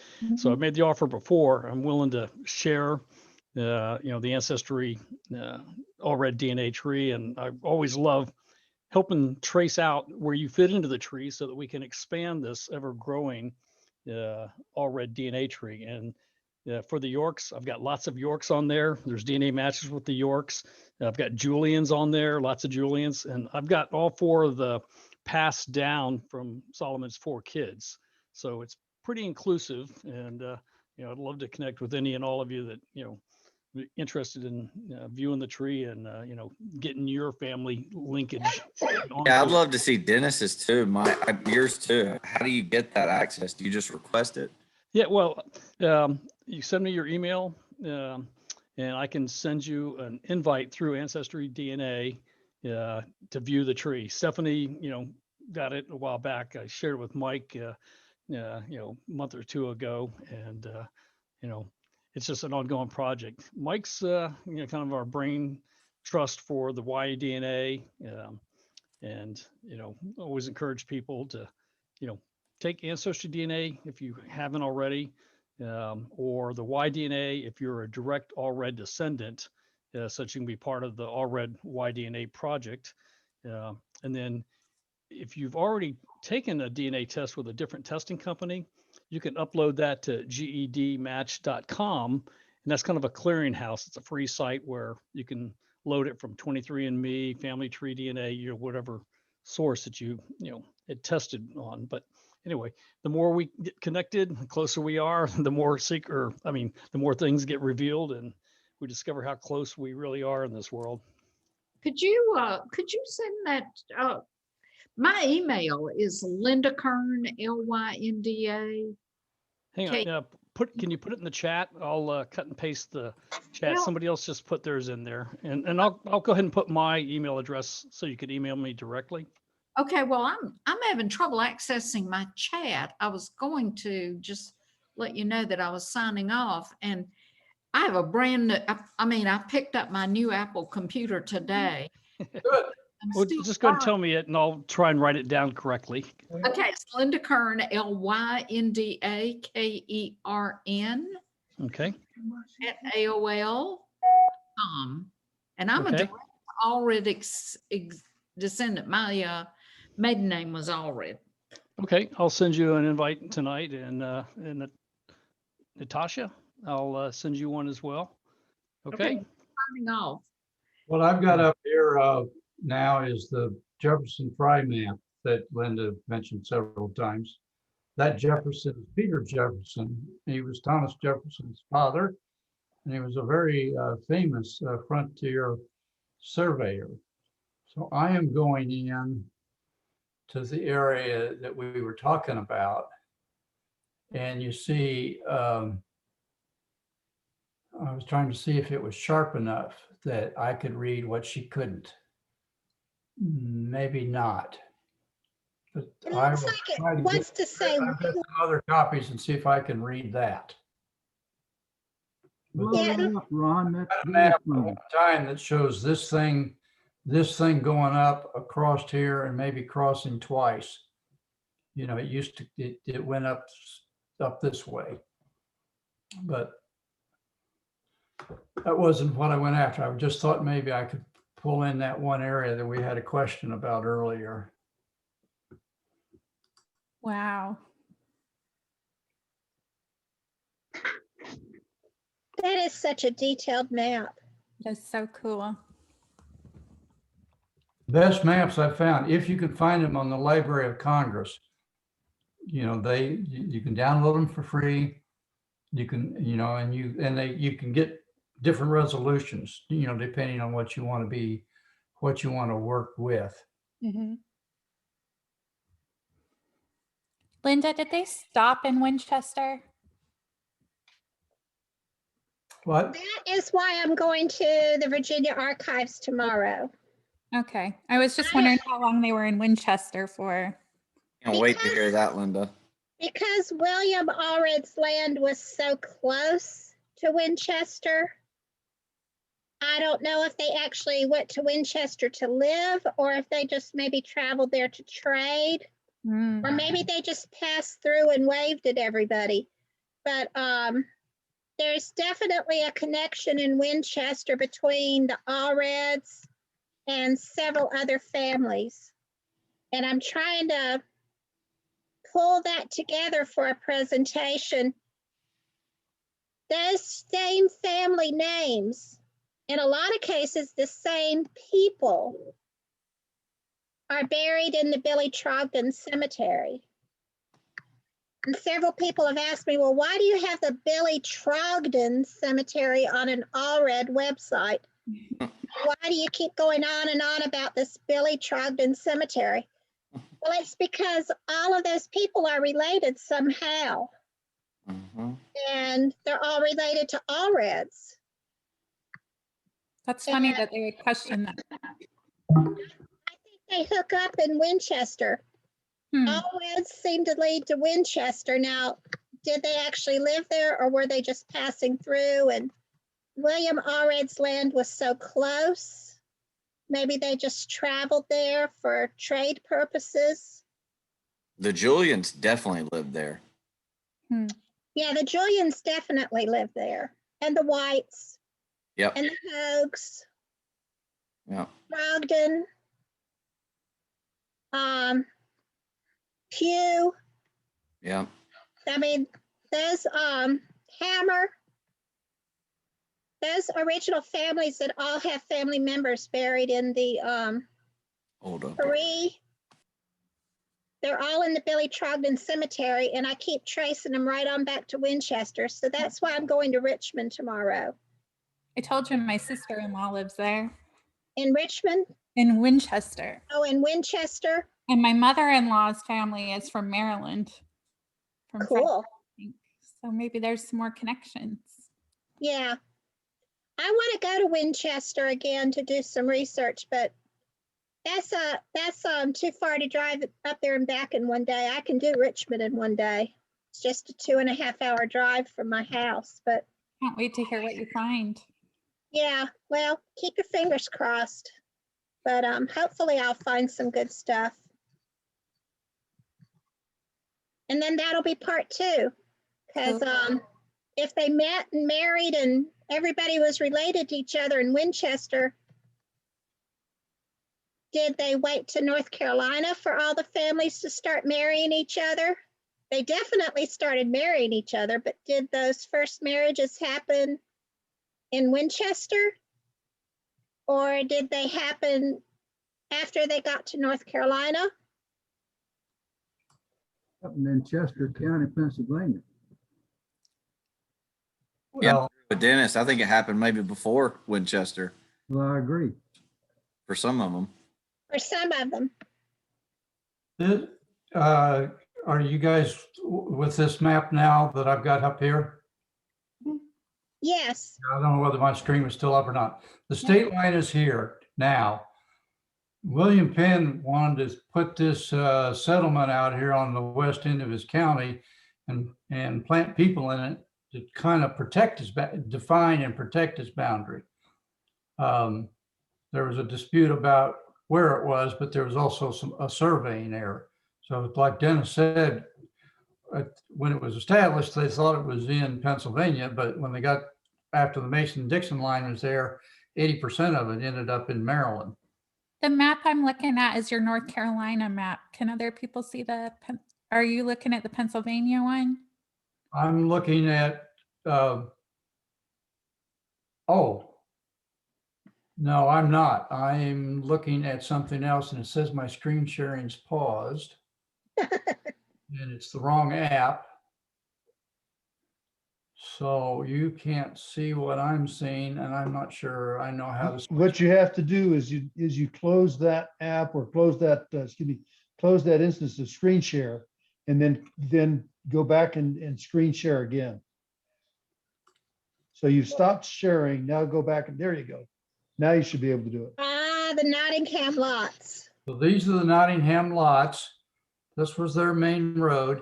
Each of these is basically a half a mile across. Yep. Now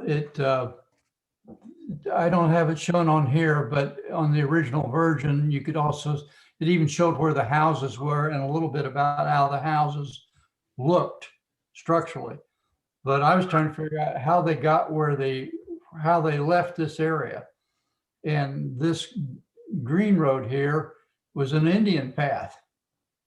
So the way the Yorks got left here, where they would have gone up this path north of here to a place where they could cross. This was the beginnings of the Great Wagon Road.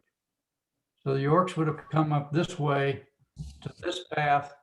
And this was one place where they could ford, where there was a ferry.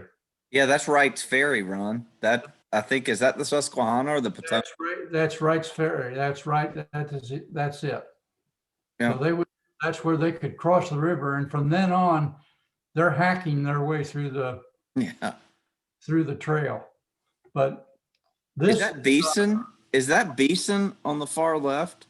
yes, Is Beeson's. Same Beesons from North Carolina too? The Beesons also went down into the Shenandoah Valley, where the Yorks were there, and Beesons. There's one connection. And several of these families ended up down there, and there was a meeting house there near Wow. near Winchester. But this land down here, nobody lived on it. It was bought and so on, but so I think the Yorks and Allreds probably were tenant farmers on some of this land down here. And there was also a mill here. They might have worked the mill. Is that Richardson too? Golly, that's almost all of the names. It was a Randolph County name. That's all the Randolph County names right there. A lot of them. Well, they moved as families. Wow. Those are people I were in school with. That's what my grandpa said. He's from Randolph County. So that was one of my biggest things was how did they get there? There were times in the year you could, the Susquehanna or whatever, the rivers over this way, there's times that the water's low enough you could ford it. But if you had any household goods, if you had anything at all much to carry, it didn't seem to me like that. It seemed to me like this other, that the more sensible route, this is only 20 miles or something like that, would have been to go that way. And Ron, was there a colonial like eastern route down at all? Like, because US 1 comes into North Carolina too. well, this is in Pennsylvania. So this is the Great Wagon Road as it starts following these. You see these names, these Yeah. are Indian names. Got it. So it's following, most of the roads follow these Indian paths. I gotcha. They found the easiest way around these mountains. They didn't go over the peaks, and they didn't go in the valleys because the valleys were a lot of times too soggy. They tended to get up where the ground was dry and then wind their way around the mountains, but they weren't climbing. They weren't climbing and descending much. They'd only descend where they needed to ford a stream or something like that. Wow. And then you find out, when you start looking at it, you find out all our highways follow those routes today. Makes sense. Yeah, that's what I was saying. That West Nottingham Township, that you see how that US 1 comes right into that Yeah. line right there. I didn't know if that was an old obviously I don't think US 1 was there. This is an overlay.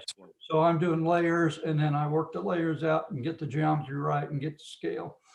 And then that letter that Solomon Allred wrote, wanting money to buy land on, he named the road. The Palatine Road. Do you know where that's at? Well, I think it was this road. Ah, It is. I've driven that road, and I think it refers in there somewhere to that. But he wanted to buy land on a road north of Nottingham lots. Well, yeah. On the north side of Nottingham along the Palatine Road or Palatine Road. not right. I So- thought that's what US 1 was. So I'm guessing this has been there, that's and that also puts him at the east. And on the tax list, his name, he and Jeremiah, they're usually near the Beesons. So we know he was Yeah. on this west end of the property. Wow. So we can't go stand on the land, but we can get pretty close.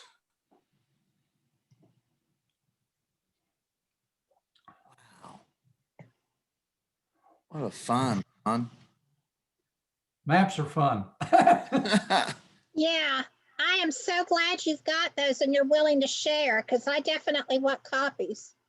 And they will appear on my website for everybody. Wow. Well, this is in my paper, and you got my paper. I've got your paper, yeah. You've got this paper on your website. If you go to myallredfamily.com, on that homepage, you'll see where it says, I can't remember how it's worded, but York family, York report. Let's see how I titled that. You can tell I'm getting tired. I can't remember. Timeline of Jeremiah York is the title of the paper.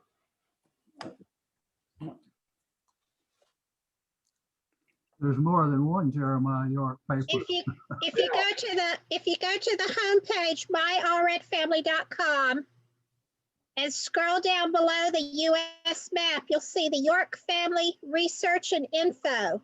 Click on that. I see Stephanie here. She looks awfully young. Do you realize the kind of horrible hobby you're getting into? I love it. There is no escape. You know what? I didn't even know we had family from here until I moved to North Carolina. And Stephanie, I grew up 30 minutes from where you moved to. Serious? I love it here. That's awesome. I love it. Yeah, my mom's an avid genealogist. She loves all things genealogy. She's in Utah. They don't have a vaccine for us yet. Well, you got to be real old for that.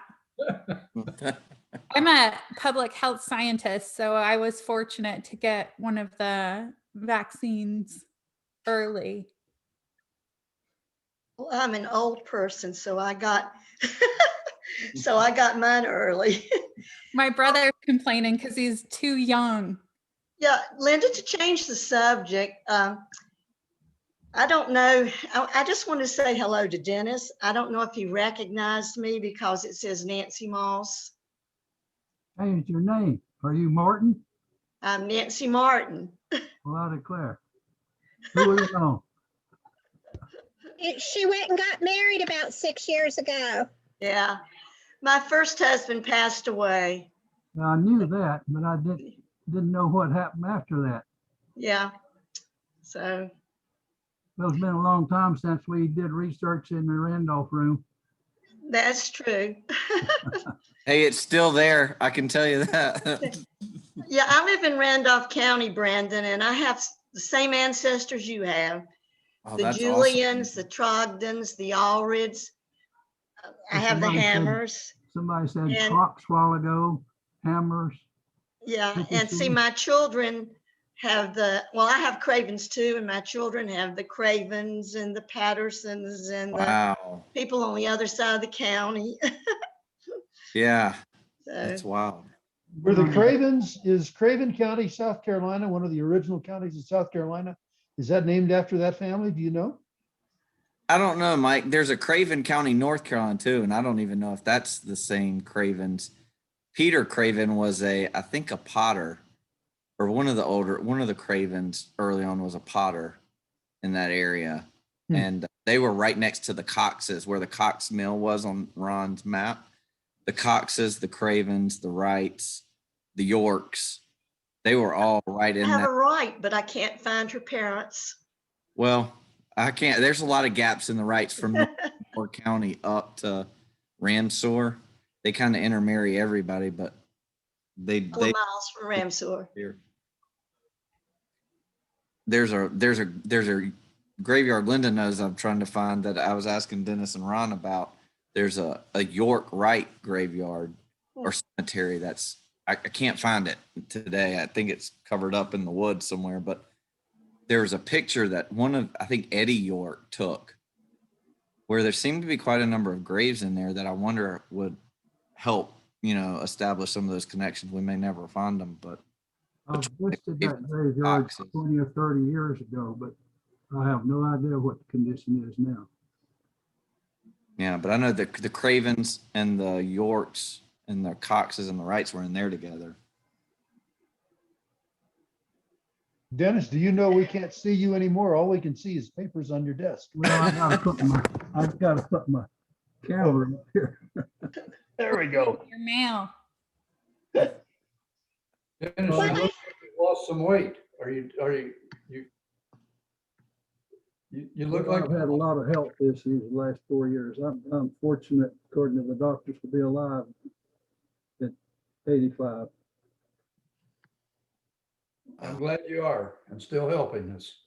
Well, Amen to that. in the last 6 months, I've had a major comeback, so I'm grateful for that. Good. Great. Well, On antibiotics for cellulitis, which is a terrible infection I'd never heard of, didn't know anything about, but I've learned quite a bit about it. It never leaves you. Wow. well, Ron loves maps, but I love pictures.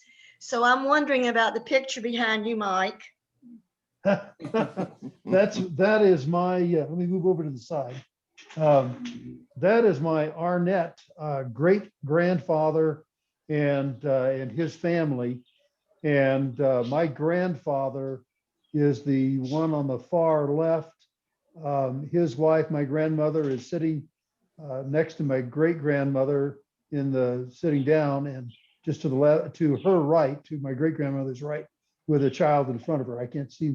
I got mine so small I can't even see what it says right now. But anyway, that's my great grandfather, Arnett. That looks like that's in fantastic condition for an image that old. Now, is that a painting or it's not? That was a colorized, I don't know what you call it. It was, I think it was a black and white, and then someone took and colored over the top of it. So Well, looks extremely well done and in good condition. oh, it is. It's wonderful. That's why, and for anything having to do with family history, genealogy, I use that as my backdrop. Yeah, I've sent an invite through Ancestry to everybody who's posted their email address.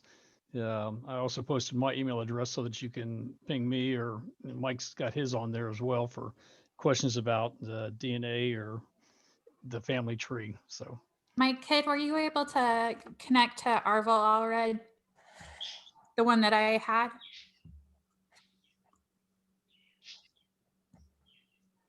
Oh, shoot. Mike, I think I just muted you. I thought I was muting me. Sorry. I'm unmuted. Okay, okay, I'm back on the tree. I don't think you provided the lineage before. So which Well, line are you down from? I'm from Thomas, No, I am too. and then like 9 Jameses. Martin Carroll Allred is the one that stands out in the middle of a bunch of Jameses. From Thomas, she's from Thomas. Thomas's son, William, and then William's son, James. Hang on, let me get back to the top. His son. Yeah, what Linda said. I say From, it all the time, from Steph. Thomas to Thomas's son, William, to William's son, James, to James's son, Martin Carroll, or was Martin Carroll a grandson? But that's the branch of the family. And they settled in Sanpete County, Utah. Well, Martin died in Illinois, but his kids went with James. They were some of the very first pioneers to enter into Utah and the Salt Lake Valley. Those Allreds, you just can't make them stay home. They got to get up and go somewhere else. They knew there was beautiful land in Utah eventually. I figured they all had trouble getting along with their neighbors. As soon as there was 10 families or so in the township, it got crowded and they had to leave. It does seem like that, doesn't it? I can't believe the kind of hardships that they had to endure on the, always on the frontier, always starting over, Hmm. and not just physical, but the Indian threats and everything else too. Even so Because- far as to move into Mexico, that's what Utah was. Yeah, because Stephanie's family, when William left in the 1780s, he went into the Pendleton district of South Carolina, which there was some boundary issues, so it's unclear if he was really in South Carolina or Georgia. And from there up to Kentucky, but he only stayed for a few months, and then down to what became Bedford County, Tennessee. And he died there, but then his children went on up through Missouri, Illinois, and then on across to Utah as part of the Mormon migration. If anybody's followed those maps, or if you Google them, the maps will pop up. But the Allreds were right there leading the charge into Utah, and were among some of the very, very first to cross those mountains and go into the Salt Lake Valley. And then once they got there, that wasn't good enough. The James Allred and his family went further south into central Utah, which became Sanpete County, and founded a town that they called Allred Settlement. But after several decades, it became Spring City, Utah. So you might see on the AFO Facebook page or on my website, you might see about the Allred reunions that happen in Spring City, Utah. And that's that branch of the family. They were out there with Butch Cassidy. Yeah, and the Sundance Kid, he was related to the Allreds. And he was helping them stay safe. Well, my ancestors, my grandfather went to Mexico. Oh, really? And in 1912, Pancho Villa ran them out of Mexico back to Texas, and then he came to Arizona. Were they in Chihuahua? Romeo Juarez. Oh, okay. Wow. That's incredible. And then my Allred stayed right on the original Allred land until about 1902, when they moved all the way to Chatham County to Siler City. Whoa. So, and then my dad was military, so we were here, there, and yonder, but eventually back. I was a whopping 16 miles away from Siler City in Pittsburgh. So my branch of the family didn't travel that far away from home. You're the ones we ran away from. Maybe so. I feel you, Linda. So grumpy. I'm not quite sure why I'm the one that wound up living in the RV and traveling so much, because none of my ancestors did. Until my dad joined the Army. Now he'd jump in the car and go anywhere at any time. Yeah, that's so cool. Linda, how's your son doing? He's still racing. He works all day and races on the weekends. I'm actually parked. My RV is parked in his backyard. And I saw him today. It was the first time in a week. Wow. So it's not 20 feet from my door to his door. And I just never see him because he's either at work or he's under a race car right now getting it ready for the next race. So That's so cool. I'll never have grandchildren, but I'll always have race cars. I'm not sure which would be most expensive. It's hard to tell. Let me tell you, a set of tires, and you need about 2 sets of tires per race. Yeah, it gets expensive. Linda, were you related to the Cooper Ford family?